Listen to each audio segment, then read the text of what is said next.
All right, well, good afternoon, good morning, everyone. Thank you for joining our Signworld public webinar today. My name is Jeannie Borum, and I'm part of the team here at Signworld, and I'll be moderating our session. For those of you who have never joined one or watched a previously recorded one, I'm going to give you a quick high-level overview of what to expect for this next hour together. First, we're going to have each of our owners give an overview of themselves, their backgrounds, where they're located, years in business, some of their key clients, some of their annual targets, size of their operation and square footage, as well as employees. So just kind of a high level overview of who they are and where they are. And then the fun starts. We're going to turn the floor over to all of our guests who are attending today that likely have some questions as they're considering this as a potential business. We're going to call you out by name and ask you to take yourself off of mute when time permits and go ahead with a single question. We do have quite a large group here attending today, so we want to make sure everybody gets time to ask a question. So please do keep it to one. If time permits, we'll be able to go around for a second round and ask additional questions, again, if time permits. So with that said, let's first kick us off with introductions to our three owners who are our panelists today. I always like to go with ladies first. So Margie, let's start with you. Hello, my name is Margie Haig. I'm with American Sign Studio. We're based in Columbus, Ohio, and we turned 6 in June. We're in 2,000 square feet, and we're about to move before the end of the year to around 6,900 square feet, a big deal for us. We currently have 7 people on our team, and we have 3 people who are really kind of should be on our team full time, but they're really 1099s, a bookkeeper, a CPA, and also an electrical sign installer. Where as of the 1st of November, we are at $1.5 million in sales, which is pretty exciting for us. Our largest customer is actually our landlord, and they are somebody that we started cultivating from the first day that we moved into our property. They have properties across the United States, and so we service them not just in our backyard, but also in other markets, and we use other sign worlds to do so. My background is I was in retail for 17 years at L Brands in product development and sourcing. So once the buyers decided what they wanted to buy, my job was to pick the factory, negotiate the cost, follow it through the manufacturing process, and import it back into the United States. Wonderful. Thanks for sharing that overview. And I got to imagine you're excited to move into your new space. I know you've been looking for quite some time. So congratulations on that. Thank you. Awesome. All right, let's go to our next participant. Matt, if you can go ahead and give an overview of who you are, that'd be great. Yeah, hello everybody. Matthew Stein with Signscapes. We're based in Southfield, Michigan, which is a suburb about 20 minutes north of the city of Detroit. I'm in a 3,000 square foot facility here in Southfield. We've been in business for 5 years. I have four full-time employees, and then as Margie mentioned, a whole host of 1099 contractors that we work with as well. This year, we are on target to do $750,000 in total revenue. My largest customer is a manufactured home community developer. They own property across the United States, and much like Margie said, we use a lot of Signworld owners to help with installations. In fact, Ron and I have done a project together and getting ready to do another one down in the Tampa area. My background, I came out of the wireless industry. So I was in mobile app development, mobile app sales prior to joining the Signworld. Awesome. Great to have you. Thanks for joining us, Matt. Appreciate you. And now we'll go to our newest owner on the panel today, Ron. Go ahead and give an introduction for yourself. Yeah, afternoon, Ron Martin. Like Jeannie said, this is my first presentation to prospective owners. So hopefully it's not my last. Hopefully I don't get fired. I think that's why everybody, Jeannie and Sheree and Dan are all on to observe and make sure I don't screw up. But I own South Lake Signs in Tampa, Florida, just north of Tampa. Been in business for just over a year. So Labor Day, I walked away from my corporate job and started this. A lot of initial build out before Labor Day, but I consider Labor Day as my 1-year anniversary. I'm in 3,500 square feet building, which was larger than I needed. However, it's 5 minutes away from the house. The landlord's fantastic and gives me plenty of opportunity to grow with a target of, I have no plans of needing to move out of this building for 5 years plus. If I want to get into a CNC router or something, I've got plenty of warehouse space, plenty of space for vehicle wraps and everything. So it's fantastic, except the rent price. But it is what it is, and knew it going in. Have 2 full-time employees, and then about 3 or 4 contractors on installation, everything from a vehicle wrap contractor to all the way up to a electrical licensed contractor that can do channel letters or exterior illuminated pole permits for me. Because in Florida, I have to have GC or electrical license to pull permit, which I do not, but go right through the installer, works flawlessly. 2024 sales projections, I'm on target for 300 gross, $300,000 gross. So pretty good and, kind of on plan. A lot of work to get there. Biggest customer and biggest projects. So my biggest sale so far has been 38,000 to a church monument sign. And it's one of those, it sounds fantastic. But as I'm growing and learning, the $3,000 vehicle wraps are much more exciting to me than a $38,000 monument sign, just from a cash flow and timeline. I've been working on that project about 9 months now. So a lot of work goes into and a lot of timeline goes into a $38,000 monument sign.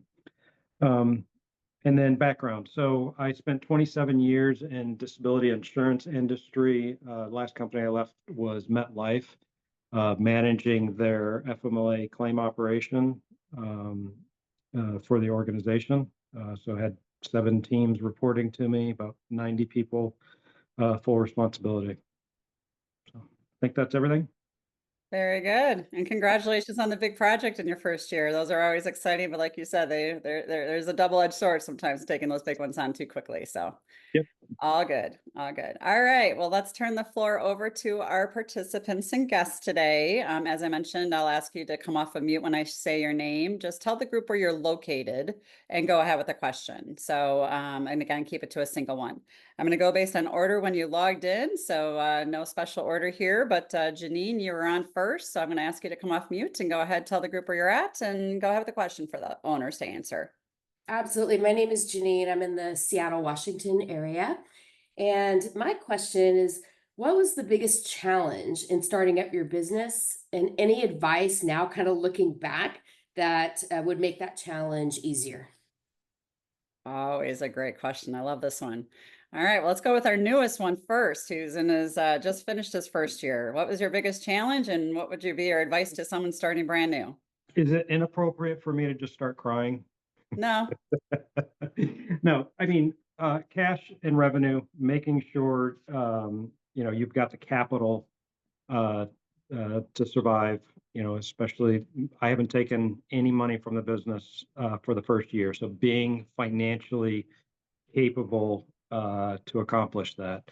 But I tell you, besides that, it's an emotional, spiritual, and behavioral hurdle that you got to get through personally, because everything's on you, and you learn a lot about yourself personally, and driving through fear, driving through change, driving through uncertainty, and what is the saying, being okay with the unknown is what. Getting comfortable being uncomfortable. That's what we say. Thank you. Yep. So Ron, besides the tears, are you having some fun too? Hopefully there's some laughs and smiles along the way as well. Yes, so thank you. It is a lot of work. It's a big machine to get going. I wouldn't change my decision from leaving my well-established, salaried corporate job. I had lunch with them probably a month ago, my boss and peers, and they were talking. And I said, if you're trying to convince me to come back, you're doing a horrible job because I don't miss any of this at all. So it is a fantastic journey. I feel like I'm a better person as a person. I've learned so much about myself. I love driving the business. I love meeting my customers. I just met one of my biggest targets appears to be med spas in the Tampa area. Met with a customer yesterday for one product, a lobby sign. It turned into 10 different products after our discussions. And at the end of it, she was sitting at her desk and she said, that was fun. And unexpected that she had fun. And I had fun. And I enjoy that immensely. So it's a lot of work, but love what I do. Love it. And I'm sorry, there's one part to the question. Doing it all over again. Is there any recommendations or advice you give these others that are listening? No, I think it's just planning financially to not be taking money from the business for an extended period of time, and staying on track with both your, like my wife works full-time corporate gig, and so we have income coming from that, but balancing that budget personally and balancing your business budget corporately, you've got to be dead on, and you've got to be very strict with yourself and very disciplined because going from a two corporate job income to one corporate income is a completely different lifestyle, and you've got to commit to it and make sure you're staying with it. Yeah, very good recommendation. I think, our approach when we're talking with prospects today. So for those out listening, and if you haven't heard this yet, we always say it's the business investment, but it's also a year's worth of living expenses because you do need to think about starting a business. And as Ron said, not planning to live off of it in that first year. So great recommendation there, Ron. Thank you. All right, let's go to our second newest owner, Matt.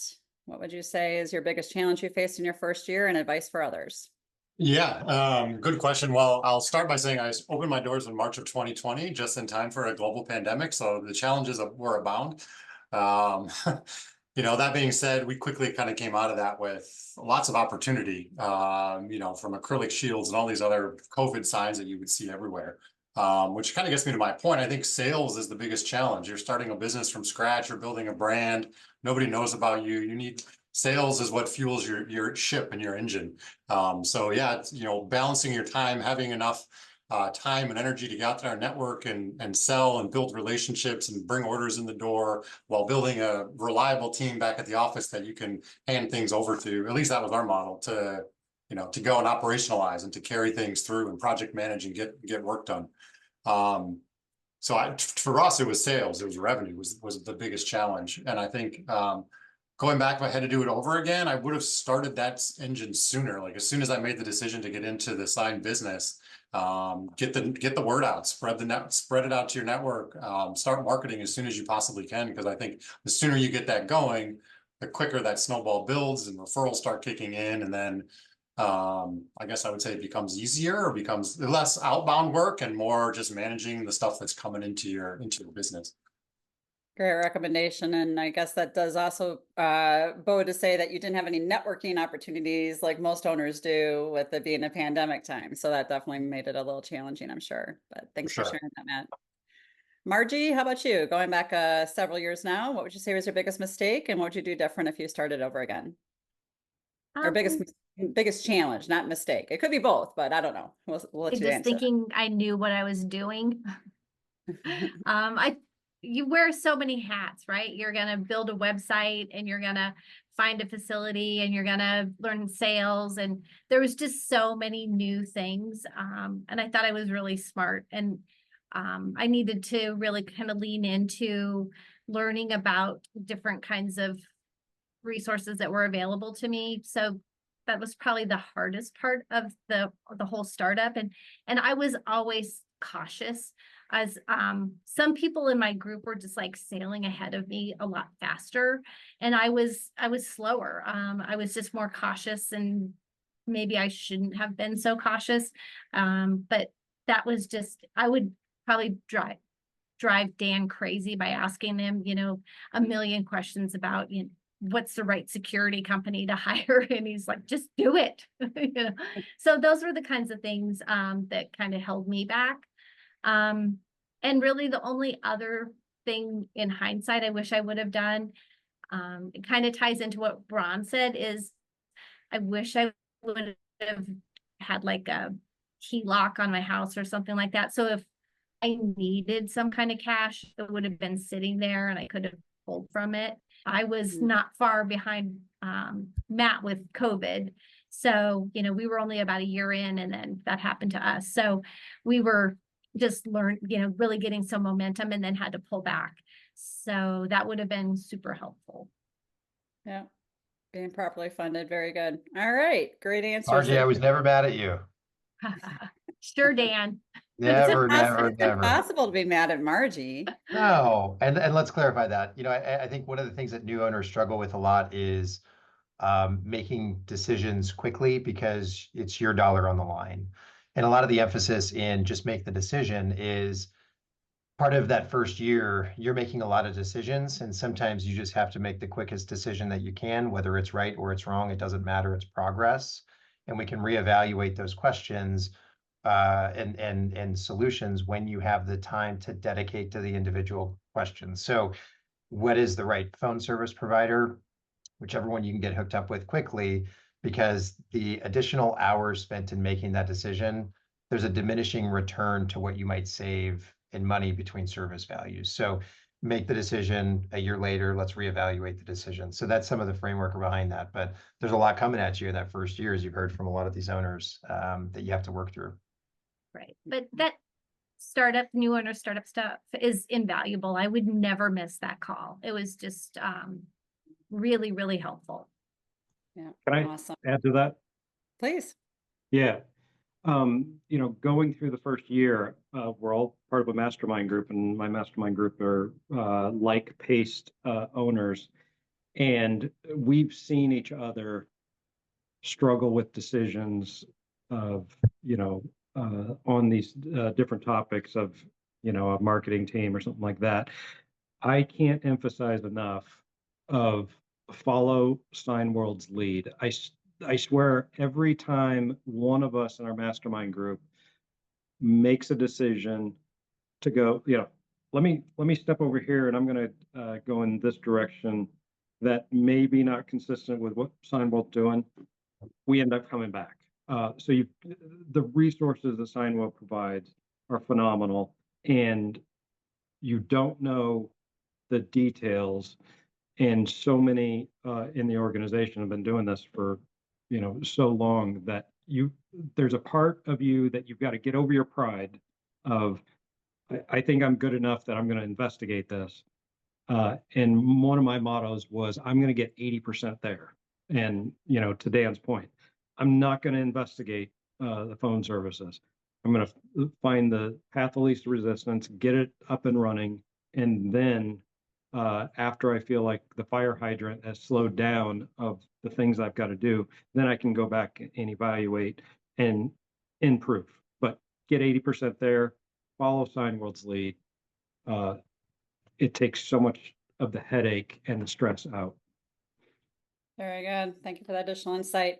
All right, let's move on to a second question. Cindy, I think you're on your mobile today, and I'm not sure if you're able to come off mute, but if you can, I'll give you a second to do so and ask a question, but wondering if you're on listen only mode. Give her just a minute. All right, I think she's just listening in today. Melissa, let's go to you next. If you can take yourself off of mute and go ahead with a question for the group. Hi, good morning and afternoon. My name is Melissa Corey. I'm based out of San Diego, California. And my question is, how much of your business is generated within your local territory versus your outside protected area? And I do have maybe a little smidge to add. Is it seems, obviously there's tons of competition, but it seems like in our area in San Diego, we actually have a pretty high number of other Signworld businesses. So that's why I ask about the comparison of business within the protected territory versus, other areas. Yeah, and I'll just add a little comment to that. I mean, even markets where there's not a lot of other Signworld owners, there's definitely a lot of other Signworld companies. So I think, regardless of where anyone's considering locating, competition's always a consideration. But let's go ahead and let the owners answer that question. I'll go in reverse order. So Margie, how much is in your local market? How much is out of your market? And then what would you say about competition and having other local Signworld owners nearby? Until last year, we only worked locally. And then the last 2 years, we've really become a national company. So that's been a big change for us. And we've experienced some pretty significant growth by doing so. From where I'm sitting right now, I can look across the parking lot and see another sign company. And the place we're moving, there's a Signorama literally across the parking lot also. It's irrelevant. And from this location, there's actually another one that's across the street. So they're everywhere, and there's so many different markets. Matt does multifamily housing. I'm not sure Ron knows what he's going to do yet, but we all kind of have a niche, and it doesn't really matter. The person across the parking lot from me does vehicle wraps. We don't even do them. So there's so much business to be had that it doesn't matter, at least for us. I don't know if Matt feels the same way, but it's a lot of business to be had. And if you like to sell, it's pretty easy to keep generating new business. And Margie, when you say locally within your market, it wasn't within your protected zip codes necessarily, would you say, No. as far as the business that you had locally? Yeah, I would say within a 30-mile radius. Mm-hmm. Yep. Yeah, and we do have, I think, is there 2 other Signworlds in Yep. 2 others Columbus? Yeah. Mm-hmm. Yep, today. All right, let's go to Matt next. Matt, you live in a market where there's quite a few other Signworld operations. What would you say about competition, having other Signworld owners nearby, and then also the breakout of your local versus outside of your local market percent of its business? Yeah, so in Southfield specifically, like our protected territory, we do not actually that much work. It's probably only like 5% of our business. The surrounding areas have a ton of a high concentration of businesses, and we do a lot of work there. And about 40% of our total business is work we do outside of the state of Michigan across the country. Competition, in my mind, has been actually a really helpful. It's more like co-opetition. So there's other Signworld owners in my market. I had early on, my brother, like in month 2, my brother was moving into a brand new giant office in Detroit and needed like a $25,000 interior branding package. I was in way over my head, but there's a Signworld owner who's been doing this 20 years. And he was like, don't worry about it. We got you. And it was the greatest training I think I ever had, hands-on training, because I could walk hand in hand with their team through every step of the process. My company was the face to the client and to this architect that we were working with, but I got to see the behind the scenes of how everything worked. It was a tremendous learning experience and extremely beneficial to help us operationalize and land a really great project that, frankly, without Signworld here, I don't think I could have called on a Signorama or any other sign company in this market to get the kind of help that I got through the Signworld team. It's also been helpful, I've called on non-Signworld companies in my market, and for the most part, I find them to be helpful. As Margie alluded to, a lot of us have these little specific areas that we work in. So, like vehicle wraps, or if I needed help with installation of certain signs before I had like a reliable electrical installer, I had people I could call on, and I would say 90% of the time, the door was open. I was welcomed with open arms, and I was like, hey, how can we work together? Because as Margie said, there is so much business out there, and everybody's just, I think, at least the good ones are trying to help each other kind of grow and prosper. So Matt, you mentioned that most of your business is not in your protected territory. What is the split of local versus outside of your market for percent of your business? Yeah, we do about 60% of our business is done within the state of Michigan, and we go all over the state of Michigan, and then about 40% is outside of our state. Okay, very good. Ron, just a year plus in business, what would you say is your response to that question? 100% Tampa area is my business. I'm in the process of developing relationships with contractors, commercial realtors that could eventually develop into more national and franchise groups, things like that. But going into it, starting off, it's local. Now, I get some quotes from national sign companies for installations, could be manufacturing and installation. So they've got the contract with the customer, but they're in Colorado or somewhere and they need it produced and installed here. I get those quotes to be able to handle. And like Matt said, he has a client that has a branch here in the Tampa area, and I've done installations for him. So the Signworld network is fantastic for that, and agree with the collaboration across the industry. Signworld or not, 9 times out of 10, my connection with another sign industry person is highly positive and highly collaborative. I think about when I first opened up, there was they're called Environmental Graphics is the name of their company, right outside my front door. I thought they were a sign company, didn't really know, just walked in, met the manager, told him what I was doing. He took me on a tour of his entire building. A month later, I was asking him questions about permitting and code review. He spent 4 hours in an afternoon. Let's just walk through Muni code and parcels and how to pull a permit and everything. And he's not part of Signworld. He's part of the industry. And, he's a great mentor of mine. 2 seconds out my front door. I rarely meet someone in the industry that doesn't want to collaborate and completely agree. As many sign companies that are in Tampa, if I even get 1% of the market, I'm having, a great business going. So there's so much work out there, especially after these storms, that there's no cutthroat mentality in the industry. Very good. Thank you, Ron, for that perspective. All right, let's go to another question. Alex, if you can take yourself off of mute, tell the group where you're located and go ahead with the question. Hello, everybody. My name is Alex Resnick, and I'm in Hillsdale. It's Northeast New Jersey. And thank you very much for taking the time to speak with us and to answer questions. My question is, if you had access to necessary resources, what strategies or initiatives would you implement now to effectively triple your current business revenue next year?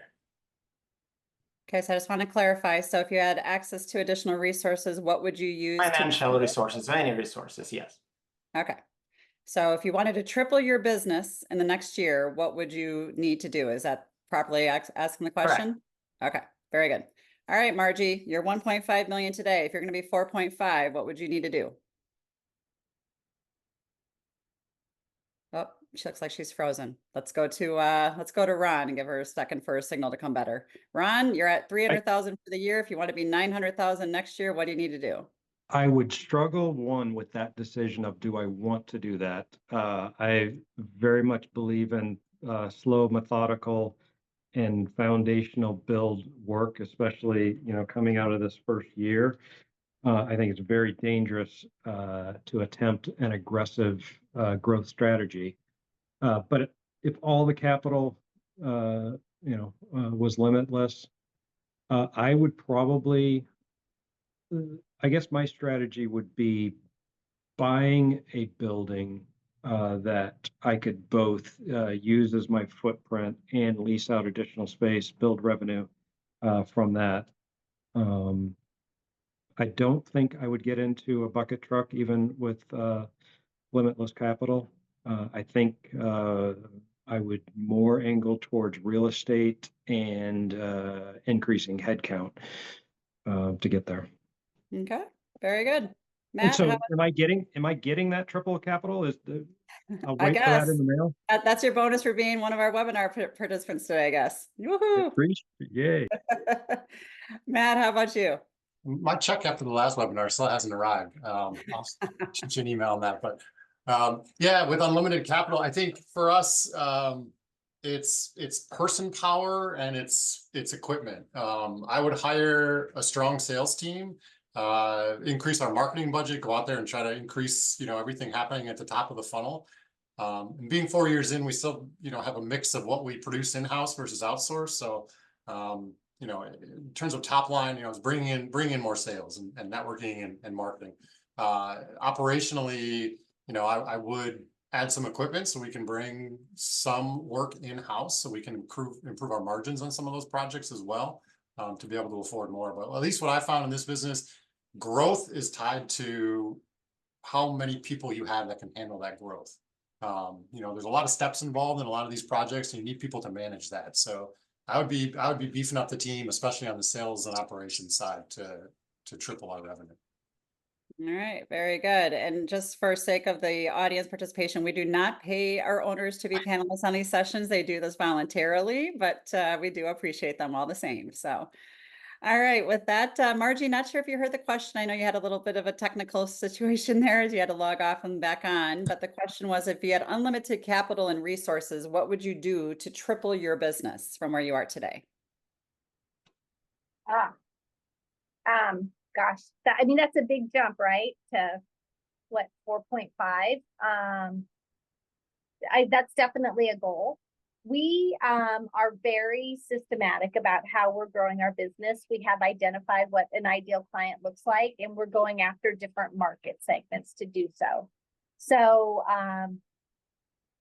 commercial real estate, multifamily housing, banking, retail. We have a really robust post and panel business. There's a percentage of that is repeatable, and taking the time to build systems and processes is really what we're doing. We also are at the point now where we're not taking on smaller jobs. We're not spending our time to take those leads that come in through Google anymore. If it's going to be a one and done customer, we actually just decline those kinds of jobs and turn them into, or give them to another Signworld. Say, it's really not our cup of tea, and there's somebody else who this is a perfect fit for. So that's really, we're just laser focused on the right customer, and that's really how we think that we're going to scale our business. It didn't happen overnight, but that seems to be what's working for us. Very good. Yeah, I think every owner has their unique journey and appetite for growth. Some owners don't desire to have a really big business. Margie just shared her goal of having a sizable business. So I think it's a very owner dependent question. And, sometimes growing too rapidly can cause chaos internally, which can lead to long-term consequences. So there's always an approach that you need to just kind of weigh the pros and cons of that. But there are a lot of ways to invest additionally into the sign industry with new equipment, the installation aspect of the business. There's a lot out there, but figuring it out and then putting it into place is usually the best approach for your business plans. So, all right, let's go to our next question. Justin, if you can take yourself off of mute and share a question for the group today. My name is Justin Ginsburg. I live in Fairfax, Virginia. So I was wondering just kind of how you guys rate the business box. Hey, Justin, I'm sorry to interrupt you, but your audio is not coming through very easily. Would you mind typing your question into the chat box, and I'll go to another question and then come back to it? Yeah. Thank you so much. I'm sorry, it was difficult to hear you. So I'm going to go to another question while Justin's typing that in. In the meantime, Sherry's going to start sharing some slides in the background. One of the slideshows is just showing profiles of owners, where they're located, and a little bit about our owner community. Another one is showing some of the in-sourced or in-house type of production projects versus outsourced types of production projects with the basic equipment package. And then the last one is kind of our wall of fame, so to speak, unique projects that our owners have done over the years. So those will be playing in the background. There's no sound to them, so we'll continue with the questions while she's playing those. So let's go to Jeff. If you can take yourself off of mute, tell the group where you're located and go ahead with the question. Yeah, hi, this is Jeff. I'm actually neighbors with you, Ron. I'm over in Tampa as well. Just wondering about as you guys started out, how easy it was, or any challenges you found getting, the employees, the contractors, and the the outsourcing, partnerships all kind of established and arranged. Just how was that process? Yeah, really good question. So let's start with you, Matt, first. What would you say were the challenges that you faced on the getting your resources, whether that's employees that you had internally or finding those external resources to help you in your business? Employees for me hasn't really been a challenge. Anytime I run job ads, I get more candidates than sometimes we can even get through. I think the key for me on that front has just been, attitude, desire. Sign experience to me is almost secondhand to somebody who's intelligent, has a good work ethic, has the same morals and values that we as a company have. We can teach them the sign industry. So that for me has really not been an issue. The Signworld package, I guess when you get started, like there's a list of vendors, there's a list of suppliers that you have that will help you with production of a lot of things, even beyond just things that you're going to make, in the signs. There's HR, there's hiring, there's all this stuff that is a great launching point to help you get way ahead of if you were just going to be starting from scratch. I think the key for us, and one of the, I guess if I would say there was a challenge in the personal aspect of it, was on the installation side. It wasn't easy to find guys and gals that are willing to go up in a bucket truck and hang a sign on the side of a building. We were pretty fortunate, again, through the Signworld network. I was able to kind of network and make some connections with some folks here locally that we now use and have great relationships with. But these people, they just don't market themselves online, and they can be a little bit tough to find. It just takes diligence, it takes some effort, and I would say get started. If you're going to get into the sign business, start building that local network of electricians, installers, handymen, fabricators, people that you can rely on in your local area to help you get work done. Very good. Ron, what would you say is your response to that? How about the employee side and getting contractors and resources? Agree a lot with Matt. So one of the resources that Signworld offers is Career Plug. It's a subscription, but you can put your job description, which Signworld gives you a template sign description, job description. You can put it into their system, and they post it out to all the different sites. So Indeed, and all of them. You can text with your potential employee through that to set up interviews. You can do pre-screening through that, and it's all housed all within one. My first year used it for the entire year, and used it not only for my first hire, but also my second hire, and just fishing for contractors. Because to Matt's point, the contractor side is probably the bigger hurdle and the bigger struggle than the full-time employee. Because when you're contracting for an installer to install a job of yours, you are relying on them and their schedule and their prioritization of you to be able to do it timely and to do it at high quality. One of my kind of through first quarter 2025 goals is to bring a full-time installer in-house, so I have that control, not so much as a profitability play, but a control and a quality play, and on simple installations, window vinyl, lobby signs, non-permitted signs, potentially vehicle wraps. Love to get that all in-house so I can control that and not have to rely on contractors and their schedule. But I guess additionally, right now, after a year in, building my network within the industry. I can send a text out or reach out to several of my Tampa area connections, and they're referring me people to talk to. I have a conversation yesterday from that kind of communication of, hey, I'm thinking about a production/installation guy. Do you have any recommendations? Which I find that more beneficial than kind of cold interviewing through Indeed. You're getting referrals from people you trust. So, as you build in the industry, people start sending you the better personnel than cold call. Okay, very good. Margie, how about you? What would you say it was like getting your first employees in place and figuring out your resources in that first year? In the first year, we got really lucky. We asked around and someone said, oh, you need to talk to this person, and they were looking, and it was just a perfect match. We ended up outgrowing that person in about year 3.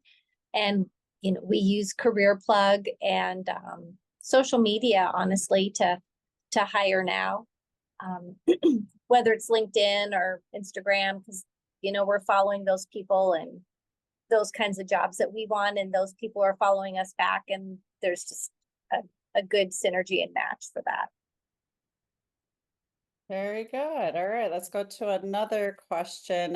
Justin, I'm putting into chat a message to you in case you had a question you wanted us to ask on your behalf. So please put that in chat if you do. But in the meantime, Stephen, if you can come off of mute, tell the group where you're located and go ahead with the question. Sure thing. Thanks, Jeannie, and thanks to the group. I appreciate you making time. This has been really helpful and exciting. So my question is really related to growth, and it sounds like there's a lot of different plays you could run or paths you can take to begin to establish and grow your business. But I'm curious if there are any particular best practices or things that you would make sure that you try to replicate in terms of ways to begin to create the business and relationships and growth for the organization. Keys to success in acquiring customers. Let's start with you, Ron, your first year in business. What would you say are the keys to getting to your 300,000 first year target that you're doing? Yeah, step one is getting your website up and getting your web marketing established.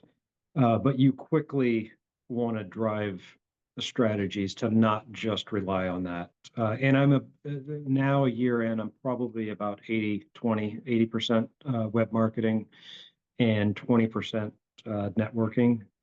So, I've built a foundation, so I'm less in operations and more in networking. I believe my responsibility to the business is building relationships, building networks, and being out there, getting the business known, meeting with customers, like I mentioned yesterday's visit, being the face of the customer, and then allowing my operation to manage the project after I've made that connection. So, my biggest recommendation is it's very easy, especially the first year, to get sucked into operation, and you're learning how to produce a sign, how to install a sign, and those are all things that you need to be doing. But you've got to have a strategy of the majority of my time needs to be on business development, relationship development, networking, and the right networks is what I would really drive you to. Very good. Thank you, Ron. Margie, how about you? What would you say are the keys to success in your first year to drive revenue and growth? For sure, networking. I go into all of those meetings and meeting with other people, but quite honestly, I think attending your mastermind meeting, getting on that weekly sales call, learning from the people in your group, learning from the mistakes they're making, sharing your experience, all of that team building is really kind of learning from one another is what's going to help you build quicker and faster than anything else. Very good. Thank you, Margie. Matt, what are your thoughts? Yeah, I think, having the right marketing in place when you're starting out, having an online presence has helped us attract the types of clients we want, and then, targeted networking, going to events, and just networking with folks in the community. I think the targeting piece is what's important. Early on, we took any order that would come in the door, we would take. And we were that way for a while. And I think, you grow to a point where you really want to focus on customers that have a repeat need for signage. So, I think as Margie alluded to, landlords, developers, banks are great because they change their brand all the time. And with that comes a host of new signs. So you're looking for those repeat customers. And I think you evolve over the years to, being able to turn down some of the smaller projects that might be one and done, that maybe you're not right in your wheelhouse, to kind of evolving into having some specialties that you can produce with efficiency, with profitability. You can do a good job. And so much of it comes down to service and value. There's so many sign companies around me. Very few of them provide the same level of service and sell from like a value proposition, and really like have the customer's best interest at heart. Like, you're helping these folks with their business, and what you do has a direct impact on their revenue, and they can see that. So just really walking arm in arm with your clients. In some cases, you're a consultant with them because they've never bought signs before. They don't really know what they're getting into. So just, rolling out that red carpet, doing a good job, providing good service, and focusing on those repeat customers. That's been our main strategy. Very good. Thank you, Matt. All right, I got the question from Justin that he'd like to ask. His question is, what is the best thing about the business in a box concept? Some people call, franchising or Signworld, you kind of got the business in a box, so to speak, all the key ingredients to be successful. If there's one tool in that box that you could add that's not there today, or what do you think about the business in a box concept as it applies to Signworld? If there's anything else you would add to it, what would that be? What was missing, if anything? So I'm looking at you pondering. I can tell by the looks on your faces you're thinking there. So Ron, you're newest. Sometimes I always go to the newer guy first because it's so relevant to you. What would you say is something that you didn't have available to you through Signworld that you wish you did? It's a stretch to identify something. For first of all, back to my 80% follow the Signworld lead. It's so well established and such expert guidance, both from a business strategy perspective. I talk to friends and family about the resources I have through Signworld, both technical and business management, and they're like, "That's incredible," because their first question to me after, why would you leave a corporate job and start your own business? They're like, "You don't know signs. Like, what got you to this?" And I talk about my exploration and identification process, but then I talk about all the business management and the technical skill support system that Signworld has. And, their eyes open up and like, okay, that makes a lot of sense. Versus, I have customers that are in franchise. They have to do exactly this way, use these vendors, and they're cutting a check off their gross to their franchise, which, that is not part of this package, which I think is, fantastic. I think, how to deal with the stress of it, how to deal with the personal development as you're working through, is something I think about. And then helping develop future strategies, quarter over quarter. But I mean, it's a super stretch to identify what I would ask Signworld more of. I think they give me more than I utilize. So. Okay, very good. Thank you, Ron. Matt, how about you? What would you say if there's one ingredient on our box that's not there? What would it be? More time. I'm sitting here struggling to think of one. And I can, and I don't mean to dodge the question. I do think that, we had all the resources available to us and again, I came into this with no sign experience as well. We had all the resources available to us through, the folks like Jeannie and Dan at the corporate office, to the owners network, both here in my local market and all across the country. There's people you can call on that have been that have walked this path before you, and they're willing to help and be a tremendous resource and a mentor to help you get started.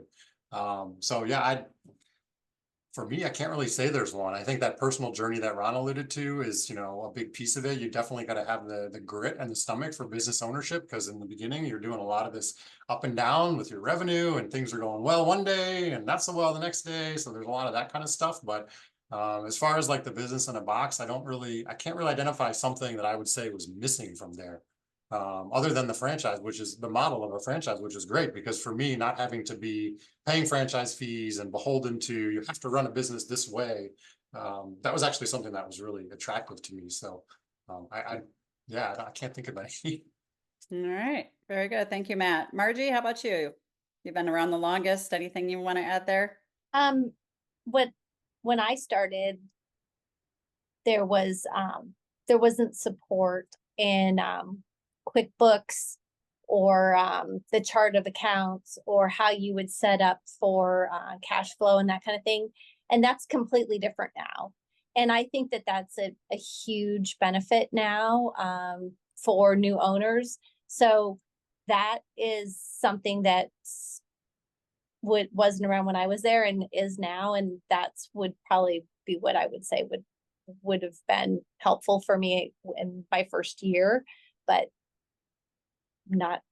that's the only thing I can think of.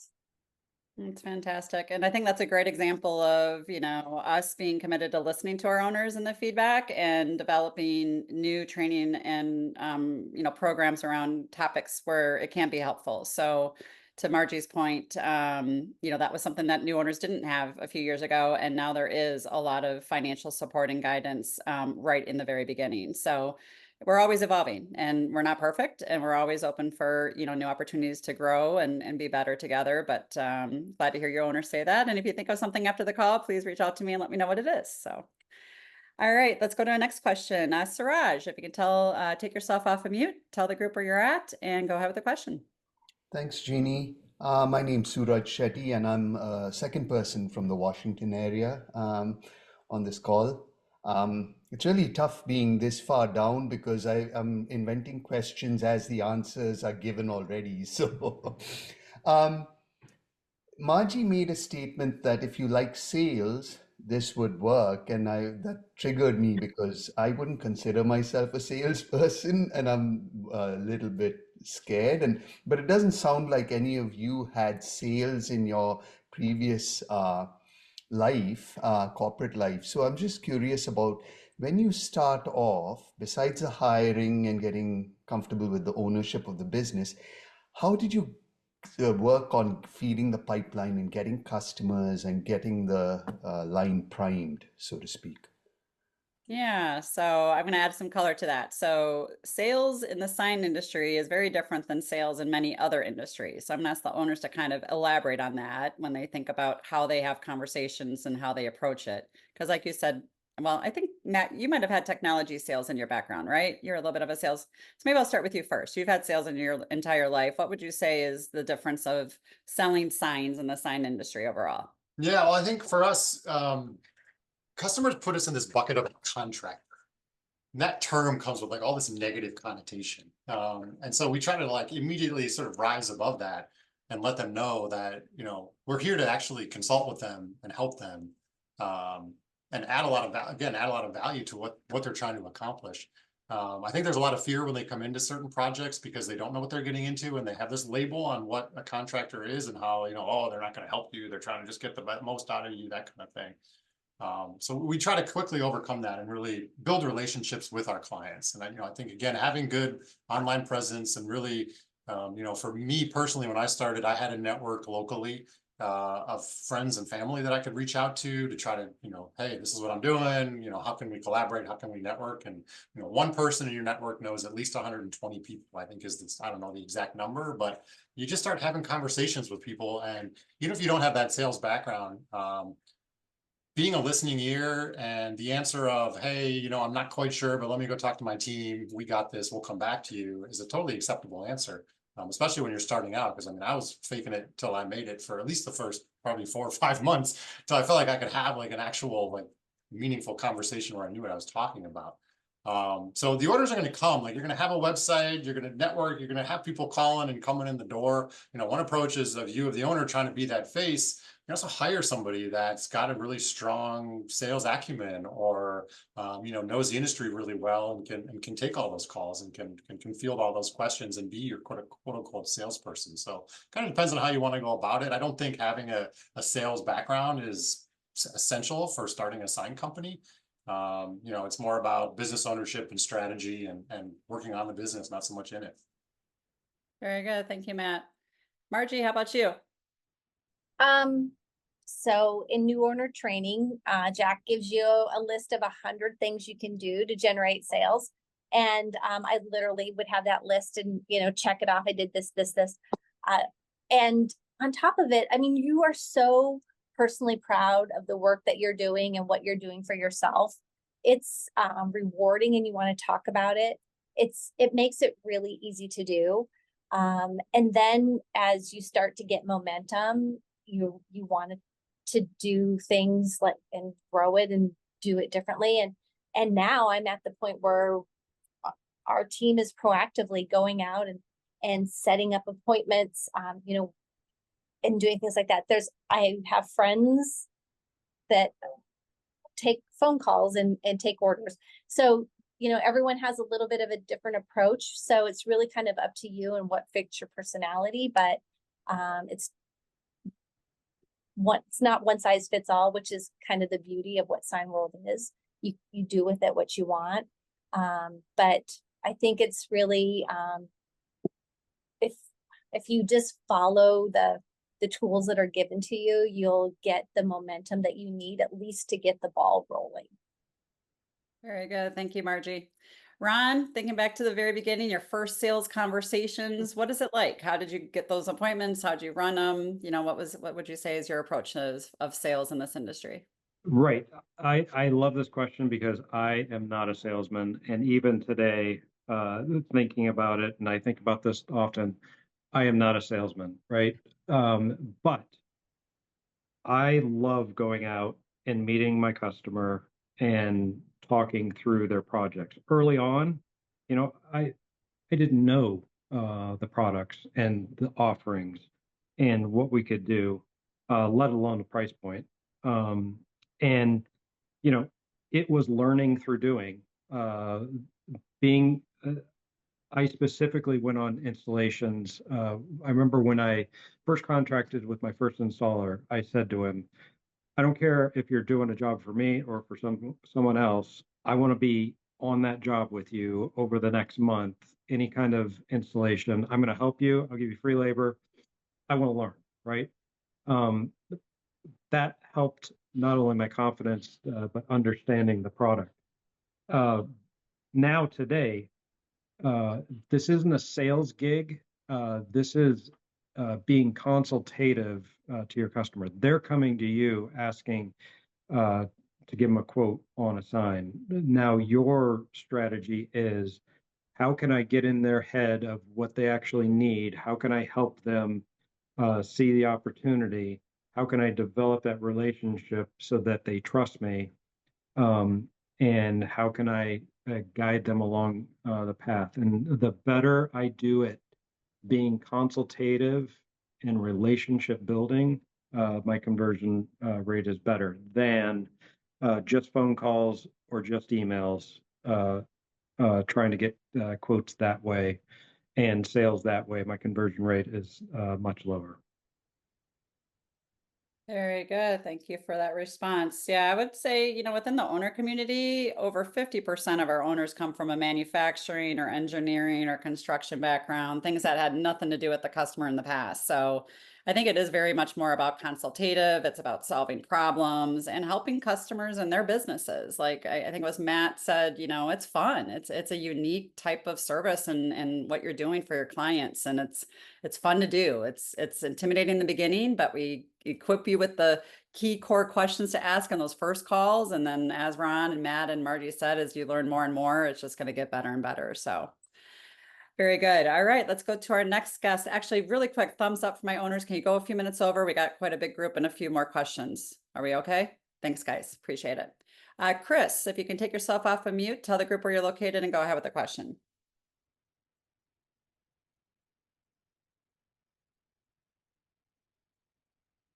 Chris, are you able to come off of mute?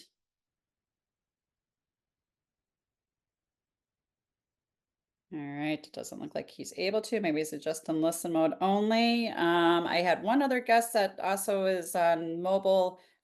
Cindy, did you have a question that you're able to come off of mute and ask? I'll give you a minute just to try. All right, well, maybe we'll be wrapping up here. Guess they're listening in only. Well, then let's go ahead and make it a wrap. Like I said, it's been a great session today. Lots of great questions. First and foremost, thank you to our owners, Matt, Ron, and Margie. Congratulations on your success in your businesses so far. And we really appreciate you taking the time out that you did today to share your honest feedback and perspectives with these participants. We really appreciate that. And to our guests, we appreciate you considering Signworld as oh, actually, Cindy, are you going to ask a question? I just saw you came off mute. Yeah, sorry. I was in the car when you called on me earlier. So now I'm at least at my desk, and I was having a really hard time unmuting myself while driving on I-95. So at any rate, I thought these were all fantastic questions. I learned a lot just in this short time. And the only other thing, and I think somebody asked a similar question, how difficult was it to find individuals to be a part of the team? And I think I heard somebody, maybe with job boards, but what has been the most successful way to find quality help? Okay, so somewhat a little repetitive to the question earlier, but just really short. Matt, how'd you find your first hire? I was using the various job boards before CareerPlug became a thing through Signworld. Can't say enough about CareerPlug. The fact that they can aggregate everything into one system, totally streamlined our hiring. And yeah, finding people for me, in a major metropolitan area has not been a challenge for us. Okay, Ron, how about you? Yeah, I emphasize CareerPlug. I think it's a fantastic tool that Signworld provides to us. I hire based on behavior, not technical skill. And I think you're very nervous, especially for your first hire. I need a guy that knows everything about sign industry and has been doing it for 30 years. That could be a good hire, or it could be a tragically bad hire. I emphasize, and I would emphasize to you, hire on behavior over technical skill all day long. Okay, very good. Margie, how about you? Yep. Same thing. We use CareerPlug and social media. Very good. And I'll add to that just slightly. So Signworld does interview the candidates that you're considering for your first employee. And if you have a need for us to continue interviewing other employees in the future, we're always happy to. So we're part of that process with you. And as they've mentioned, there's some resources out there that really help you streamline the process. I'll also add that is the biggest challenge, and finding good people and the right people. If you ask owners holistically today, I think you've heard enough that there's a lot of business and a lot of opportunity out there. There's a lot of learning, but there's a lot of tools for that too. I think kind of one of the things you can't control necessarily is the labor market, and I think today in any business that's the biggest issue. So the good news is you got tools and resources behind you to help you find that person. And there's a lot of sign companies out there, which means there's a lot of sign employees out there. So it's just being a great place to work at and work for. And that's what we're really helping our owners do, is create that culture and that environment to attract those employees. So all right, well, with that, we are going to wrap and make it official here. Matt, Ron, Margie, again, thank you so much. Our participants, thanks for joining. Thanks for considering Signworld as your next chapter in life. We look forward to those additional conversations that you'll have with our team to help you explore it further and come to that final conclusion. With that, I hope everybody has a great rest of your Wednesday and week. And thank you again for joining today. Have a great day, everybody. Thank Bye-bye. you.